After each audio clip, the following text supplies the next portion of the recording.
ಬಂಧುಗಳೇ, ಬಹಳ ಆತ್ಮೀಯವಾದ ವಾತಾವರಣ ಅಂತ ನನಗೆ ಕಾತ್ಯಾಯಿನಿಯವರ ಮಾತು ಮತ್ತು ನಮ್ಮ ಚಾಮರೇಶ್ವರ ಭಟ್ಟರ ಮಾತುಗಳನ್ನು ಕೇಳುವಾಗ ಬಹಳ ಆತ್ಮೀಯವಾದ ಒಂದು ವಾತಾವರಣ, ಒಂದು ಗೆಟ್ ಟುಗೆದರ್ ಇದ್ದ ಹಾಗೆ ಬಹಳ ಇಷ್ಟ ಆಯಿತು. ಬಹಳ ಗಂಭೀರವಾಗಿ ಏನು ಮಾತಾಡಬೇಕಾಗತ್ತಿಲ್ಲ ಅಂತ ನನಗೆ ಹೇಳಿಕೊಂಡೆ.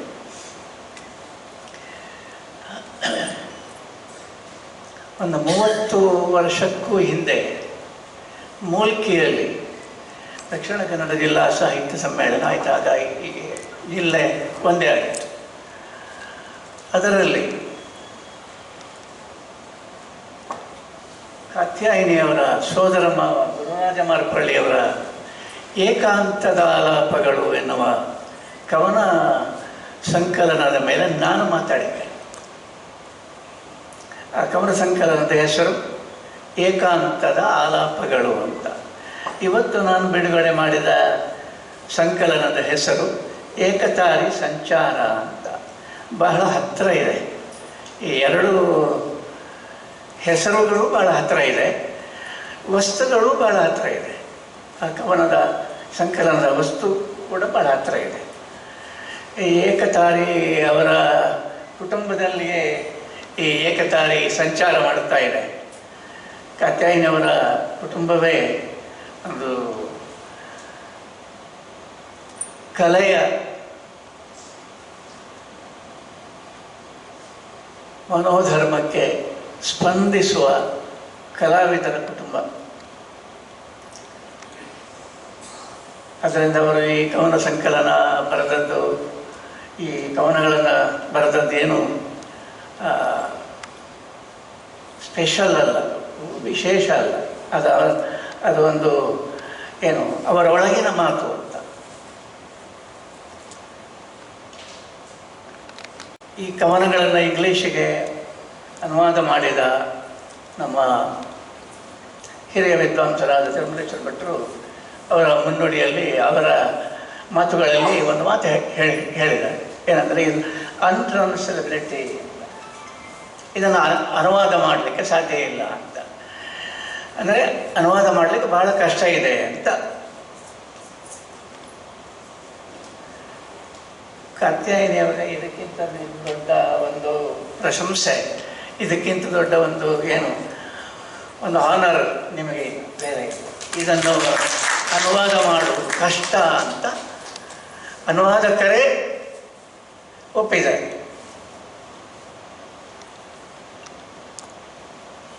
ಬಹಳ ಒರಿಜಿನಲ್ ಆದ ನಮ್ಮದೇ ಆದ ಮಾತುಗಳು, ಹೆಚ್ಚಿನ ಯಾವ ಪ್ರಭಾವಕ್ಕೂ ಒಳಗಾಗದೆ ಅಥವಾ ಒಳಗಾದರೂ ಅದನ್ನು ಮೀರಿ ನಮ್ಮದೇ ಆದ ಒರಿಜಿನಲ್ ಆದ ಮಾತುಗಳನ್ನು ಹಾಡುವುದು ಕಷ್ಟ, ಹಾಡಿದರೆ ಅದನ್ನು ಅನುವಾದ ಮಾಡುವುದು ಕಷ್ಟ.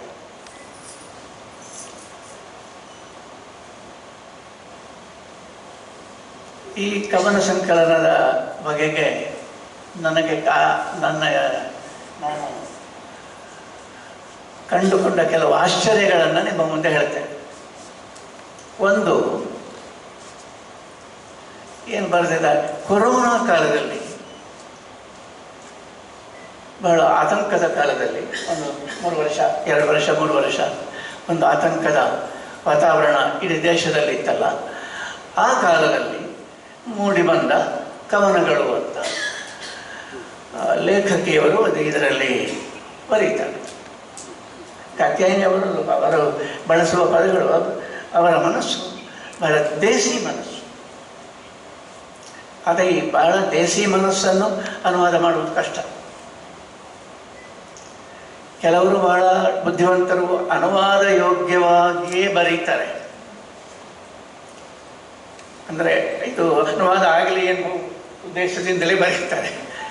ಅದು ಕನ್ನಡ ಸಾಹಿತ್ಯದಲ್ಲೆಲ್ಲ ಈ ಬುದ್ಧಿವಂತಿಕೆ ಬಹಳ ಇರ್ತದೆ. ದೇಸಿ ಮನಸ್ಸು ಹೇಗೆ ಬರೀತಾರೆ ಅಂದರೆ, ಒಂದು ದೊಡ್ಡ ಸೀಕು ಬಂದಿದ್ದ ಕಾಲದಲ್ಲಿ, ರೋಗ ಬಂದದ್ದು ಏನೋ ಆತಂಕ ಅದೆಲ್ಲ ಬರೆಯುವುದಿಲ್ಲ. ದೊಡ್ಡ ಒಂದು ಸೀಕು, ನಾವು ದಕ್ಷಿಣ ಕನ್ನಡದಲ್ಲಿ ತುಳು ಭಾಷೆಯಲ್ಲಿ ಬಳಸುವಂಥದ್ದು, ಅದು ಬಂದದ್ದು ಇಂಗ್ಲೀಷಿನಿಂದ, ಸಿಕ್ಕ ಅಂತ. ಅದು ತುಳುವಿನಲ್ಲಿ ಸೀಕು ಆಗಿ ಎಲ್ಲರ ಬಳಕೆಯಲ್ಲಿಯೂ ಇದೆ. ದೊಡ್ಡ ಸೀಕು ಬಂದ ಕಾಲದಲ್ಲಿ ಬಾಗಿಲೆಲ್ಲ ಹಾಕಿ ಹೊಸ್ತಿಲಿನ ಆಚೆಗೆ ಹೊರಗೆ ಹೋಗುವುದು ಕೂಡ ಹೆದರಿಕೆ ಉಂಟಾಗ್ತಾ ಇರುವ ಕಾಲದಲ್ಲಿ, ಒಳಮನೆಯಲ್ಲೇ ಕೂತು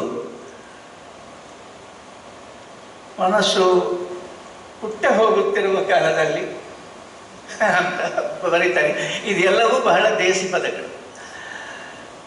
ಈ ಪಾದಗಳ ಹಂಗನ್ನು ಮರೆತು, ಪಾದಗಳಿವೆ ಎನ್ನುವುದನ್ನು ಮರೆತು ನನ್ನ ಮನಸ್ಸು ಎಲ್ಲೆಲ್ಲಿಯೂ ಚಲಿಸಿದ್ದನ್ನು ನಾನು ಇದರಲ್ಲಿ ಈ ಅಕ್ಷರ ರೂಪದಲ್ಲಿ ನಾನು ಬರೆದಿದ್ದೇನೆ ಅಂತ ಹೇಳ್ತಾರೆ.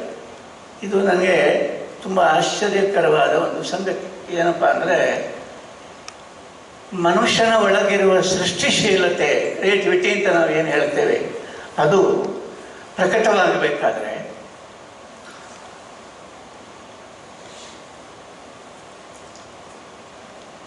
ಒಂದು ಆತಂಕ ಎದುರಾದಾಗ ಮಾತ್ರ ಅದು ಪ್ರಕಟ ಆಗುವುದು. ಬಹಳ ಆಶ್ಚರ್ಯ ಇದೆ. ಬಟ್ ಆಶ್ಚರ್ಯ ಮಾತ್ರ ಅಲ್ಲ, ಇದೊಂದು ಹೋಪ್ಸ್.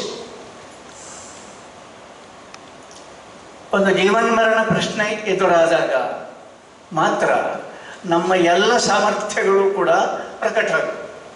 ಬಹಳ ಚೆನ್ನಾಗಿದೆ, ಲೋಕ ಎಲ್ಲ ಚೆನ್ನಾಗಿದೆ, ಬಹಳ ನೆಮ್ಮದಿಯಲ್ಲಿದ್ದೇವೆ ಇತ್ಯಾದಿ ಇತ್ಯಾದಿ ಅಂಥ ಪ್ರಸಂಗದಲ್ಲಿ ನಮ್ಮ ಸರ್ವಶಕ್ತಿಗಳು ಪ್ರಕಟ ಆಗುವುದಿಲ್ಲ. ಸರ್ವಶಕ್ತಿಗಳೂ ಪ್ರಕಟ ಆಗಬೇಕಾದ್ರೆ ಭಾಷೆ ತನ್ನ ಶಕ್ತಿ ಸರ್ವಸ್ವವನ್ನು ಹೊರಗೆ ಪ್ರಕಟಿಸಬೇಕಾದರೆ ಅದಕ್ಕೆ ಒಂದು ಜೀವನ ಮರಣ ಸಂದರ್ಭ ಎದುರಾಗಬೇಕು. ಇದು ಬಹಳ ದೊಡ್ಡ ಆಶ್ಚರ್ಯ. ಅದು ಚೆನ್ನಾಗಿದ್ದಾಗ, ಎಲ್ಲ ಬಹಳ ಚೆನ್ನಾಗಿದ್ದಾಗ ಏನು ಆಗದೆ, ಏನು ಪ್ರಕಟ ಆಗುವುದೇ ಇಲ್ಲ.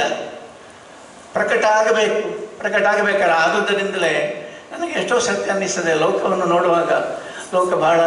ಲೋಕದಲ್ಲಿ ಇವತ್ತು ಕೂಡ, ಈಗಿನ ಕಾಲದಲ್ಲಿಯೂ ಕೂಡ, ಇವತ್ತಿನ ದಿನದಲ್ಲಿಯೂ ಕೂಡ ಒಂದು ರಕ್ತಪಾತದ, ಸಂಘರ್ಷದ, ಯುದ್ಧದ ಭಯಾನಕವಾದ ವಾತಾವರಣ ಇದೆ. ನೆಮ್ಮದಿಯ ಕಾಲ ಇಲ್ಲಿ ಯಾವಾಗಲೂ ಕಿತ್ತಲಿಲ್ಲ. ನಮ್ಮ ಮನಸ್ಸು ನಮ್ಮ ಒಳಗಡೆ ಆಳವಾಗಿ ಮುಳುಗುವುದಕ್ಕೆ ಅನುಕೂಲವಾಗುವುದಕ್ಕಾಗಿಯೇ ಲೋಕ ಹೀಗಿದೆ ಏನೋ ಗೊತ್ತಿಲ್ಲ ನನಗೆ. ಲೋಕದಲ್ಲಿ ಎಂದೂ ಕೂಡ ನಮ್ಮ ಸಾಮರ್ಥ್ಯ ಪ್ರಕಟವಾಗದಂತೆ ಇರುವ ಕಾಲವೇ ಇರಲಿಲ್ಲ. ಎಲ್ಲ ಕಾಲದಲ್ಲಿಯೂ ಬಹಳ ಗಂಭೀರವಾಗಿರ್ತಕ್ಕ, ಬಹಳ ಗಾಢವಾಗಿರ್ತಕ್ಕ ಸಮಸ್ಯೆಗಳಿತ್ತು. ಅದನ್ನು ಎದುರಿಸುವಾಗ ಮಾತ್ರ ಇದು ಪ್ರಕಟ ಆಗುತ್ತೆ. ಹಾಗಾದರೆ ಇದು ಸಮಸ್ಯೆ ಏನಿದು? ಇದು ನಮ್ಮ ಸೃಷ್ಟಿಶೀಲತೆ ಪ್ರಕಟ ಆಗಬೇಕಾದ್ರೆ, ಒಂದು ಮನಸ್ಸು ಒಳಗಡೆ ಮುಳುಗಬೇಕಾಗಿದ್ದರೆ ಒಂದು ಸಂದರ್ಭ, ಬಹಳ ಕಠೋರವೆಂದು ಕಾಣತಕ್ಕ ಜೀವನ ಮರಣ ಸಂದರ್ಭ ಎದುರಾಗದಿದ್ರೆ ಆಗುತ್ತೆ. ಅದರ ಅರ್ಥ ಏನು ಅಂದರೆ, ಎಲ್ಲ ಒಟ್ಟಿಗೆ ಇದೆ ಅಂತ. ಜೀವನ ಮರಣ ಬೇರೆ ಅಲ್ಲ ಅಂತ. ಜೀವನ ಮರಣ ಬೇರೆ, ಅದು ಯಾವುದು ಬೇರೆ ಬೇರೆ ಆಗಿಲ್ಲ, ಎಲ್ಲ ಒಟ್ಟಿಗೆ ಇದೆ. ಎಲ್ಲ ಸಂದರ್ಭಗಳು, ಎಲ್ಲ ಕಾಲದಲ್ಲಿ, ಇದು ಎಲ್ಲ ಕಾಲದಲ್ಲಿಯೂ ಇತ್ತು. ಈ ಜೀವನ ಮರಣ ಸಂದರ್ಭ, ಈ ಪ್ರಶ್ನೆ ಎಲ್ಲ ಕಾಲದಲ್ಲಿ ಇತ್ತು. ಎಲ್ಲ ಕಾಲದಲ್ಲಿ ಇದ್ದದ್ರಿಂದ ನೀವು ಮಹಾಭಾರತ ನೋಡಿದ್ರೆ ಗೊತ್ತಾಗ್ತದೆ, ಏನು ಭಯಾನಕವಾಗಿರತಕ್ಕ ಒಂದು ಸಂದರ್ಭ. ಆ ಇತಿಹಾಸ ಹಾಗಿರದಿದ್ದರೆ ಕಾವ್ಯ ಹಾಗೆ ಪ್ರಕಟವಾಗ್ತಿರಲಿಲ್ಲ. ಅಂದರೆ ನಮ್ಮನ್ನು ನಾವು ತಿಳ್ಕೊಂಡದ್ದೇ ಸರಿಯಾಗಿ ತಿಳ್ಕೊಳ್ಬೇಕಾಗಿದ್ದರೆ ಒಂದು ಗಂಭೀರವಾಗಿರ್ತಕ್ಕ ಪ್ರಶ್ನೆ ಎದುರಾಗಬೇಕು. ಇಲ್ಲದಿದ್ದರೆ ನಮಗೆ ತಿಳ್ಕೊಳ್ಳಿಕ್ಕೆ ಸಾಧ್ಯ ಇಲ್ಲ. ವಚನಕಾರರು 12ನೇ ಶತಮಾನದಲ್ಲಿ 900 ವರ್ಷಗಳ ಹಿಂದೆ ಒಂದು ಮಾತು ಹೇಳಿದರು. ಏನಂದರೆ, ಭಾಷೆ ಎಂಬುದು ಪ್ರಾಣಘಾತಕ ಅಂತ.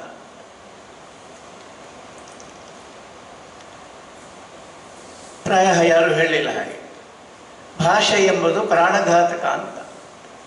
ಒಂದು ಜೀವನ ಮರಣ ಪ್ರಶ್ನೆ ಬಂದಾಗ ಮಾತ್ರ ಭಾಷೆ ತನ್ನ ಸಾಮರ್ಥ್ಯವನ್ನು ಪೂರ್ತಿಯಾಗಿ ಪ್ರಕಟಿಸುವುದು ಎನ್ನುವುದನ್ನು ಆ ಮಾತು ಸೂಚಿಸ್ತದೆ. ಭಾಷೆ ಎನ್ನುವುದು ಪ್ರಾಣಘಾತಕ ಅಂತ. ಅಷ್ಟಾಗದೆ ನಿಜವಾದ ಮಾತು ಹೊರಡುವುದಿಲ್ಲ. ನಿಜವಾದ ಮಾತು ಹೊರಡದೇ ಇದ್ದರೆ ಎಲ್ಲ ಮಾತುಗಳು ಕೂಡ ನಾವು ಯಾವತ್ತೋ ಕೇಳಬೇಕಾದ್ರೆ ಅದು ಮಾಮೂಲಾಗಿ ಹೋಗ್ತದೆ, ಜಡವಾಗಿ ಹೋಗ್ತದೆ. ಬಹಳ ವಿಚಿತ್ರ ಇದೆ ಈ ಜೀವನದ ಗತಿ, ನಮ್ಮ ಸೃಷ್ಟಿಶೀಲತೆಯ ಗತಿ. ಜೀವನವನ್ನು ನಾವು ಅರ್ಥ ಮಾಡಿಕೊಳ್ಳುವ ರೀತಿಯನ್ನು ಕಾವ್ಯ, ಇಂಥ ಕಾವ್ಯಗಳು ನಮಗೆ ಕಲಿಸ್ತದೆ.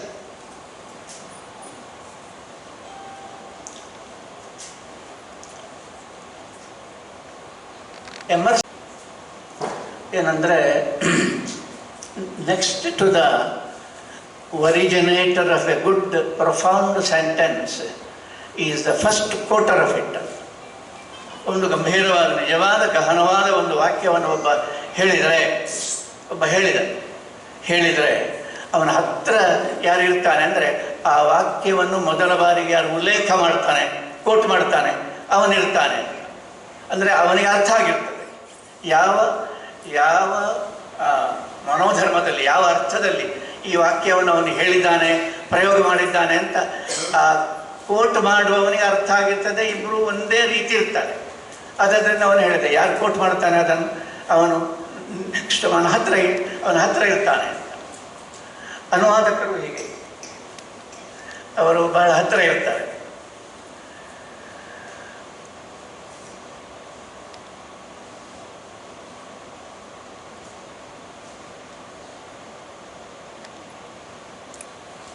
ಯಾರಿಗೆ ಕೋಟ್ ಮಾಡಬೇಕಾಗಿಲ್ಲ, ಅನುವಾದ ಮಾಡಬೇಕಾಗಿಯೂ ಇಲ್ಲ. ಯಾರಿಗೆ ಅರ್ಥ ಆಗಿದೆ ಅದೇ ಮಟ್ಟದಲ್ಲಿ, ಅದೇ ಸ್ಥಳದಲ್ಲಿ ಒಂದು ಗಂಭೀರವಾದ ವಾಕ್ಯದ ಅರ್ಥ ಯಾರಿಗೆ ಆಗಿದೆ ಅವನು ಕೂಡ ಅವನಿಗೆ ಹತ್ತಿರ ಇರ್ತಾನೆ, ಬಹಳ ಹತ್ತಿರ ಇರ್ತಾನೆ. ಭಾಷೆಯ ಸಂವಹನ ಆಗುವ ರೀತಿಯೇ ಬೇರೆ. ಅದು ನಮಗೆ ಅವನು ಹೇಳಿದ ಅರ್ಥ ಆಯಿತು, ಹಾಗೆ ಈಗ ಅರ್ಥ ಆಗದಿರುವುದು ಒಂದು ಅರ್ಥವೇ. ನನಗೆ ಎಷ್ಟೋ ಸತಿ ಭಾಳ ಆಶ್ಚರ್ಯ ಆಗ್ತದೆ. ಒಂದೇ ವಾಕ್ಯಕ್ಕೆ 4 ಜನರು ಬಹಳ ಶ್ರೇಷ್ಠ ಮೇಧಾವಿಗಳು, ಅಂದರೆ ಶಾಸ್ತ್ರದಲ್ಲಿ ಭಾಳ ಕೆಲಸ ಮಾಡಿ ಮನಸ್ಸನ್ನು ಟ್ರೈನ್ ಮಾಡಿದವರು, ಅವರಿಗೆ 4 ರೀತಿ ಅರ್ಥ ಆಗ್ತದಲ್ಲ. ಒಂದೇ ವಾಕ್ಯ 4 ರೀತಿ ಅರ್ಥ ಆಗ್ತದೆ. ಇದು ಎಂಥ ಆಶ್ಚರ್ಯ! ನೀವು ಇಂಥದೇ ಇದೇ ಅರ್ಥ ಅಂತ ಹೇಗೆ ಹೇಳ್ತೀವಿ? ಅವರವರು ಹೇಗೆ ಇರುತ್ತಾರೋ ಅವರವರಿಗೆ ಹಾಗೆ ಅರ್ಥ ಆಗ್ತದೆ. ಅವರವರು ಹಾಗೆ ಇರುವುದನ್ನು ಭಾಷೆ ಮಾನ್ಯ ಮಾಡ್ತದೆ. ಒಂದೇ ಅರ್ಥ ಅಂತದ್ದು ಹಠಗಿತಿಯುವುದಿಲ್ಲ. ಹೀಗಿರುವಾಗ ನಾವು ಏನು ಅನುವಾದ ಮಾಡುವುದು ಕಷ್ಟ, ಅನುವಾದ ಮಾಡದಿರುವುದು ಕಷ್ಟ, ಎರಡೂ ಕಷ್ಟವೇ. ಮಡಿ ಹಿಡ್ಕೊಂಡ್ರೆ ಭಾಳ ಕಷ್ಟ. ಹೀಗೆ ಅಂತ ಒಂದು ಮಡಿ ಹಿಡ್ಕೊಂಡ್ಬಿಟ್ರೆ ಭಾಳ ಕಷ್ಟ. ನನಗೆ ಆಗ್ತಾ ಇದು ಮತ್ತೆ ಒಂದು ಆಶ್ಚರ್ಯವನ್ನು ನಾನು ನಿಮ್ಮ ಮುಂದೆ ಹೇಳ್ತೇನೆ. ಕಿಶೋರಿ ಅಮೋನ್ಕರ್ ಅಂತ ಬಹಳ ದೊಡ್ಡ ಗಾಯಕಿ, ಅದೆಲ್ಲರಿಗೂ ಗೊತ್ತಿದೆ, ಅದರ ಬಗ್ಗೆ ನಾನೇನು ಹೇಳಬೇಕಾಗಿಲ್ಲ. ಅವರು ಒಂದು ಕಡೆ ಹೇಳಿದರು, ಏನಂದರೆ ಸ್ವರಗಳ ಸಾಕ್ಷಾತ್ಕಾರಕ್ಕೆ ಶಬ್ದಗಳ ಒಟ್ಟಿ ಅಂತ. ಸ್ವರದ ಸಾಕ್ಷಾತ್ಕಾರ ಆಗುವುದು ಗಾಯನದಲ್ಲಿ ಬಹಳ ಮುಖ್ಯವಾದ ಅಂಶ. ಸ್ವರದ ಸಾಕ್ಷಾತ್ಕಾರ ಆಗಬೇಕು. ಸ್ವರದ ಸಾಕ್ಷಾತ್ಕಾರಕ್ಕೆ ಬಳಸತಕ್ಕ ಸಾಹಿತ್ಯದ ಮಾತುಗಳುಂಟಲ್ಲ, ಅದರಲ್ಲಿ ಒಂದು ವಾಕ್ಯವೋ 2 ವಾಕ್ಯವೋ ಏನೋ ಇರ್ತದೆ, ಗಜಲ್ ಇತ್ಯಾದಿ ಇರ್ತದೆ. ಸ್ವರದ ಸಾಕ್ಷಾತ್ಕಾರಕ್ಕೆ ಶಬ್ದಗಳು ಅಡ್ಡಿ ಇಲ್ಲ, ಬಹಳ ಮಾರ್ಮಿಕವಾದ ಮಾತು. ಇದನ್ನು ಸಂಗೀತಗಾರರು ಹೇಳಬಹುದು, ಸಾಹಿತಿಗಳು ಹೇಳುವ ಹಾಗಿಲ್ಲ. ಯಾಕೆಂದರೆ ಅರ್ಥದ ಸಾಕ್ಷಾತ್ಕಾರಕ್ಕೆ ಶಬ್ದಗಳು ಅಡ್ಡಿ, ವಾಕ್ಯಗಳು ಅಡ್ಡಿ ಅಂತ ನಮಗೆ ಹೇಳುವ ಹಾಗಿಲ್ಲ. ಅರ್ಥದ ಸಾಕ್ಷಾತ್ಕಾರ ಆಗಬೇಕಾದದ್ದು ಹೌದು, ಅದು ಶಬ್ದಗಳ ಮೂಲಕವೇ ಆಗಬೇಕು.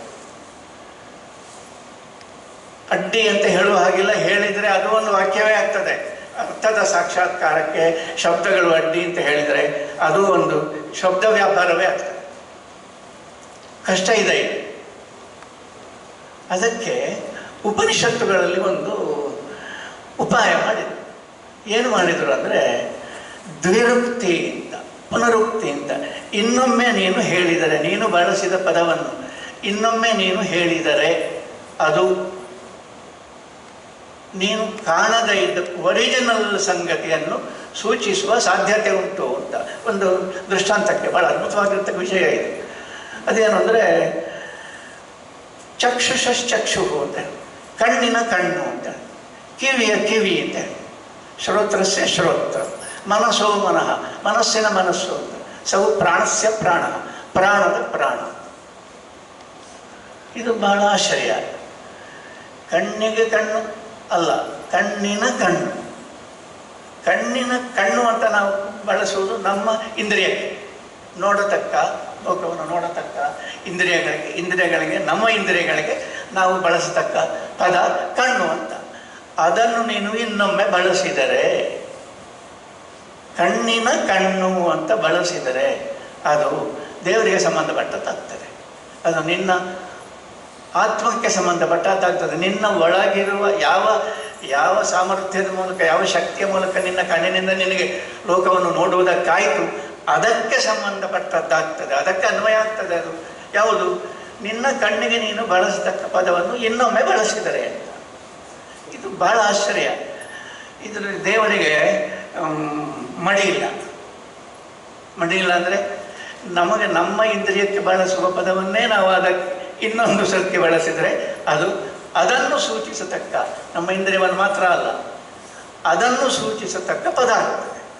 ಇದೊಂದು ರೀತಿ ಅನುವಾದ. ಇದು ಕೂಡ ಒಂದು ರೀತಿ ಅನುವಾದವೇ. ನನಗೆ ಎಷ್ಟೋ ಸಲ ಕಾಣೋದು ಅನುವಾದ ನಾವು ಮಾಡೋದು. ಒಂದು ಪುಸ್ತಕ ಇವತ್ತು ಮಾಡಿದ್ದಾರೆ, ಎಲ್ಲ ಸರಿ. ಈ ಒರಿಜಿನಲ್ಲು ಕೂಡ ಒಂದು ಅನುವಾದ ಅಂತ. ಈಗ ಕಾತ್ಯಾಯನಿ ಬರೆದಿದ್ದಾರೆ, ನಾನು ಏನು ಬರೆದಿದ್ದೇನೆ, ಎಲ್ಲ ಇದು ಕೂಡ ಒಂದು ಅನುವಾದ ಅಲ್ವ? ಇವತ್ತವರು ಹೇಳಿದ ನನಗೆ ಭಾಳ ಇಷ್ಟ ಆಯಿತು. ಏನಂದರೆ ನನ್ನ ಹಿಂದೆ ಎಲ್ಲರೂ ಇದ್ದಾರೆ, ನಮ್ಮ ಅಜ್ಜಿ ಇದ್ದಾರೆ, ನಮ್ಮ ತಾಯಿ ಇದ್ದಾರೆ, ಆಮೇಲೆ ಗ್ರಾಮಗಳಲ್ಲಿ ಹಳ್ಳಿಗಳಲ್ಲಿ ವಾಸ ಮಾಡುತ್ತದೆ ಎಲ್ಲರೂ, ಅವರ ಪದಗಳು ಇವೆ ಅಂತ. ಹಾಗಾದರೆ ನಾವು ಆಡ್ತಾ ಇರೋದೇನು? ನಮಗೆ ಗೊತ್ತಿಲ್ಲದೆಯೇ ನಾವು ಮಾಡತಕ್ಕ ಅನುವಾದ ನಮ್ಮ ಜೀವನ. ಅಂದರೆ ಗೊತ್ತಿದ್ದು ಮಾಡುವುದು ಒಂದು ಬೇರೆ, ಪ್ರಜ್ಞಾಪೂರ್ವಕವಾಗಿ ಮಾಡ್ತಾ ಇರ್ತಕ್ಕದ್ದು ಒಂದು ಬೇರೆ. ಅಪ್ರಜ್ಞಾಪೂರ್ವಕವಾಗಿ ಸಂಭವಿಸುವುದು ಕೂಡ ಅನುವಾದವೇ. ಇದೆಲ್ಲ ಅವರು ನೋಡಿರೋದಿದ್ರೆ, ಕೇಳಿರೋದಿದ್ದರೆ, ಅವರ ಅಜ್ಜಿ ಹೇಳಿದ ಮಾತು, ಅವರ ತಾಯಿ ಹೇಳಿದ ಮಾತು, ಇದೆಲ್ಲ ಅವರು ಕೇಳಿರೋದಿದ್ದರೆ ಬರಲಿಕ್ಕೆ ಸಾಧ್ಯ ಇಲ್ಲ. ಹಾಗಾದರೆ ನಾವು ಒರಿಜಿನಲ್ಲ, ಅನುವಾದವ ನಾವು ಒರಿಜಿನಲ್ ಅಲ್ವಾ? ಏನೂ ಹೇಳಲಿಕ್ಕೆ ಸಾಧ್ಯ ಇಲ್ಲ. ಭಾಷೆ ನಮ್ಮನ್ನು ಒರಿಜಿನಲ್ ಅಂದರೆ ಏನು ಅಂತ ಯೋಚನೆ ಮಾಡುವುದಕ್ಕೆ ಹಚ್ಚುತ್ತದೆ. ನಾವು ಅದನ್ನು ಗಂಭೀರವಾಗಿ ಗಮನಿಸಿದರೆ. ಹಾಗೆ ಕಾತ್ಯಾಯಿನಿಯವರ ಕವನಗಳಲ್ಲಿ ಬಹಳ ಮಹತ್ವಾಕಾಂಕ್ಷೆಯ ಕವನವೂ ಇದೆ. ಒಂದು ಕಿಂಡಿ ಅಂತ, ವಿಂಡೋ, ಮಹತ್ವಾಕಾಂಕ್ಷೆ, ಒಂದು ಕನಕನ ಕಿಂಡಿ, ಅದೆಲ್ಲ ಇದೆ. ಇದು ಕೆಲವು ಆಶ್ಚರ್ಯ ಅಂತ ಗೊತ್ತಲ್ಲ. ಬಹಳ ಮಹತ್ವಾಕಾಂಕ್ಷೆಯ ಕವನಗಳಿಗಿಂತ ನಿಮಗೇನು ಮಹತ್ವಾಕಾಂಕ್ಷೆ ಇಟ್ಟುಕೊಳ್ಳದೆ ನಿಜವಾಗಿ ಒಂದು ಅನ್ನಿಸಿದ್ದನ್ನು ನೀವು ಬರೆದು ಬಿಟ್ಟರೆ ಅದು ಇದಕ್ಕಿಂತ ಚೆನ್ನಾಗಿ ಕಾಣ್ತದೆ. ತಪ್ಪು ತಿಳ್ಕೊಬೇಕು. ಒಂದು ಹೂವಿನ ಬಗ್ಗೆ ಬರೆದಿದ್ದಾರೆ, ಬಕುಲ, ರೆಂಜೆ ಅದು ಚೆನ್ನಾಗಿದೆ ಅಂದರೆ ಅದರಲ್ಲಿ ಮಹತ್ವಾಕಾಂಕ್ಷೆಯೇ ಇಲ್ಲ. ಇದು ಬಹಳ ಆಶ್ಚರ್ಯಗಳು ಇದೆಯಲ್ಲ. ಅದು ಏನಂದರೆ ಒಂದು ಆ ಹೂವೆಲ್ಲ ಕೆಳಗೆ ಬಿದ್ದಿದೆ, ರೆಂಜೆಯ ಹೂವು ಕೆಳಗೆ ಬಿದ್ದಿದೆ. ಅದನ್ನು ನೋಡಿ ಹೇಳುವುದೇನೆಂದರೆ, ಇದು ಹೂವಲ್ಲ, ಹೂವೇ ಅದು, ಹೂ ಬಿದ್ದಿದೆ. ಯಾರಿಗೆ ಹೇಳುವುದು ನೀವು ಹೂವಲ್ಲ ಅಂತ? ತನಗೇ ತಾನು ಹೇಳಿಕೊಳ್ಳುವುದರಲ್ಲಿ ಮಹತ್ವಾಕಾಂಕ್ಷೆ ಇಲ್ಲ, ಇನ್ನೊಬ್ಬರಿಗೆ ಹೇಳಿಕೊಳ್ಳುವುದರಲ್ಲಿ ಮಹತ್ವಾಕಾಂಕ್ಷೆ ಇರ್ತದೆ. ಅದು ಹೂವಲ್ಲ, ಅದು ಮತ್ತೇನದು ಮೇಲಿನಿಂದ ಬಾನಿನಿಂದ ಕೆಳಗೆ ಬಿದ್ದ ನಕ್ಷತ್ರಗಳು. ಈಗ ಅದನ್ನು ಬೇರೆ ಬೇರೆ ರೀತಿಯಲ್ಲಿ, ನಾನಾ ರೀತಿಯಲ್ಲಿ ಅದನ್ನು ಹೇಳ್ತಾ ಹೋಗ್ತಾರೆ. ಇದು ಒಂದು ನಾವು ಕಂಡ ಒಂದು ದೃಶ್ಯವನ್ನು, ವಾಸ್ತವವನ್ನು ಸರಿಯಲ್ಲಿ ಮಾಡುವುದು. ವಾಸ್ತವ ಹೌದು, ಅಲ್ಲಿ ಬಿದ್ದಿದೆ, ಅದೇನೋ ಆಗಿದೆ, ಅದನ್ನು ನಾನು ಬೇರೆ ರೀತಿ ನಾನು ನೋಡುವುದು. ಅದು ಹೇಗೆ ಕಾಣ್ತಿದೆ ಅಂದರೆ ಅದು ಎಲ್ಲ ಒಟ್ಟಿಗೆ ಇದೆ. ಇಲ್ಲಿ ಎಲ್ಲವೂ ಒಟ್ಟಿಗೆ ಇದೆ. ಇಲ್ಲಿ ಇದನ್ನು ವ್ಯವಸ್ಥೆ ಸೃಷ್ಟಿಶೀಲತೆಯನ್ನು ವ್ಯವಸ್ಥೆ ಮಾಡುವುದು ಬಹಳ ಕಷ್ಟ. ಅದು ಅವ್ಯವಸ್ಥೆಯೇ ಆಗೋದು. ಸೃಷ್ಟಿಶೀಲತೆಯನ್ನು ವ್ಯವಸ್ಥೆ ಮಾಡಲಿಕ್ಕೆ ಬಹಳ ಕಷ್ಟ ಅಂತ ಹೇಳಿದರೆ ಅದು ಆದರೆ ಹೆಮ್ಮೆ. ಅದು ನೀವು ಅದನ್ನು ಹೀಗೆ ಮಾಡಬೇಕು, ಹಾಗೆ ಮಾಡಬೇಕು. ವ್ಯವಸ್ಥಿತಗೊಳಿಸಿದ ಕೂಡಲೇ ಏನೋ ಅದು ಜಡ ಆಗ್ತಾ ಹೋಗ್ತದೆ. ಅದನ್ನು ವ್ಯವಸ್ಥೆ ಮಾಡಲಿಕ್ಕಾಗುದಿಲ್ಲ. ನಮ್ಮ ಎನ್ ಟಿ ಭಟ್ರು ಅವರ ಮುನ್ನುಡಿಯಲ್ಲಿ, ಅವರ ಇದರಲ್ಲಿ modern tradition, Renaissance poems of A modernist tradition ಅಂತ ಬರೆದಿದ್ದಾರೆ. ಮತ್ತು ಮಾಡರ್ನಿಸ್ಟ್ ಟ್ರೆಡಿಷನ್ ಅಂದರೆ ಏನು ಎನ್ನುವುದನ್ನು ಕೆಲವು ಮಾತುಗಳಲ್ಲಿ ಹೇಳಿದ್ದಾರೆ. ಅಂದರೆ ಡಿಪ್ರೆಷನ್, ಆಮೇಲೆ ಸೂಸೈಡಲ್ ಟೆಂಡೆನ್ಸಿ, ಆಮೇಲೆ ಒಂದು ರೀತಿ ವೈಫಲ್ಯದ ಮನೋಭಾವ, ಇದೆಲ್ಲವೂ ಕೂಡ ಮಾಡರ್ನಿಸ್ಟ್ ಟ್ರೆಡಿಷನ್ನಲ್ಲಿ ಇದೆ ಅಂತ. ಅದೆಲ್ಲ ಇರಬಹುದು, ಅದೆಲ್ಲ ಹೌದು. ನನಗೆ ಒಬ್ಬರು ಆಗಾಗ್ಗೆ ತಿಳಿಸಿದ ಹಾಗೆ ಅವರು ಮಾತಾಡ್ತಾ ಇರ್ತಾರೆ. ಅವರು ಏನು ಹೇಳ್ತಾರೆ ಅಂದರೆ, ತನಗೆ ಸೂಸೈಡಲ್ ಟೆಂಡೆನ್ಸಿ ಉಂಟು, ಹಾಗೆ ಹೀಗೆ ಅಂತ ಹೇಳ್ತಾ ಇರ್ತಾರೆ. ನಾನು ಏನೋ ಹೇಳ್ತಾ ಇರ್ತೇನೆ. ಒಂದು ಸಲ ಏನಾಯಿತು ಅಂದರೆ, ನನ್ನ ಮಾತು ನನಗೆ ಬಾಯಿ ತಪ್ಪಿ ಬಂತು. ಸೂಸೈಡಲ್ ಟೆಂಡೆನ್ಸಿ ಅಂದರೆ ಎದುರಿಸಲಿಕ್ಕಾಗದೇ ಇರತಕ್ಕ ಒಂದು ಎಸ್ಕೇಪಿಸಮ್ ಅಲ್ವಾ ಅದು ಅಂತ ಏನೋ ಒಂದು ನಾನು ಹೇಳಿದೆ. ಅವರು ಅದು ಎಸ್ಕೇಪಿಸಮ್ ಅಲ್ಲ, ಅದು ನಿಮ್ಮ ಮಾತು ನನಗೆ ಭಾಳ ಬೇಜಾರಾಯಿತು, ಎಸ್ಕೇಪಿಸಮ್ ಅಲ್ಲ, ಮತ್ತು ಏನು ಅಂತ. ಅದು ಹೆಲ್ಪ್ಲೆಸ್ನೆಸ್, ಅಸಹಾಯಕತೆ. ಚೆನ್ನಾಗಿದೆ ಅಂತ ಹೇಳಿ, ಆ ಪದ ಚೆನ್ನಾಗಿದೆ, ಅಸಹಾಯಕತೆ. ಆದರೆ ನಮ್ಮ ಸ್ಥಿತಿಗೆ, ನಮ್ಮ ಮನಸ್ಸಿಗೆ ಸರಿಯಾದ ಒಂದು ಪದ, ನಮ್ಮ ಮನಸ್ಸನ್ನು ಹೇಳತಕ್ಕ ಸರಿಯಾದ ಒಂದು ಪದ ನಮಗೆ ಸಿಕ್ಕಿದರೆ ಅದು ಹೆಲ್ಪ್ ಅಲ್ಲ. ಹೆಲ್ಪ್ಲೆಸ್ನೆಸ್ ಅಂತ ಹೇಳತಕ್ಕ the very word helplessness becomes a help. ಯಾಕೆಂದರೆ ಆ ಪದಕ್ಕಿಂತ ಚೆನ್ನಾಗಿ ಸರಿಯಾಗಿ ನೀವು ಬೇರೆ ಪದ ಹೇಳಿ ನಿಮ್ಮ ಮನಸ್ಸನ್ನು ಪ್ರಕಟಿಸಲಿಕ್ಕೆ ಸಾಧ್ಯ. ಭಾಷೆ ಬಹಳ ವಿಚಿತ್ರ. ಅದು ಏನು ಮಾಡುತ್ತದೆ ಅಂದರೆ, ಅದು ಒಂದರೊಳಗೆ ಒಂದಿದೆ. ಡಿಪ್ರೆಷನ್ನಿನ ಒಳಗೆ ಪ್ರಚಂಡವಾಗಿರತಕ್ಕ ಜೀವನ ಪ್ರೀತಿ ಇದ್ದೇ ಇದೆ. ಒಂದೇ ಅಲ್ಲ, ಅದೂ ಇದೆ, ಇದೂ ಇದೆ, ಎರಡೂ ಇದೆ. ಏನು ಮಾಡ್ತೀರಿ? ಮಾಡಲಿಕ್ಕೇನಿಲ್ಲ. ಅದನ್ನು ನೋಡ್ದು ಇದು ಅದರಿಂದ ಹೇಳಿದ್ದಾನೆ ಏನಂದರೆ, ಇದನ್ನು ನೀವು ವ್ಯವಸ್ಥೆ ಮಾಡಲಿಕ್ಕೆ ಆಗ್ತದೆ, ಹೀಗೆ ಹೀಗೆ ಅಂತ ವ್ಯವಸ್ಥೆ ಮಾಡಲಿಕ್ಕೆ ಆಗ್ತದೆ.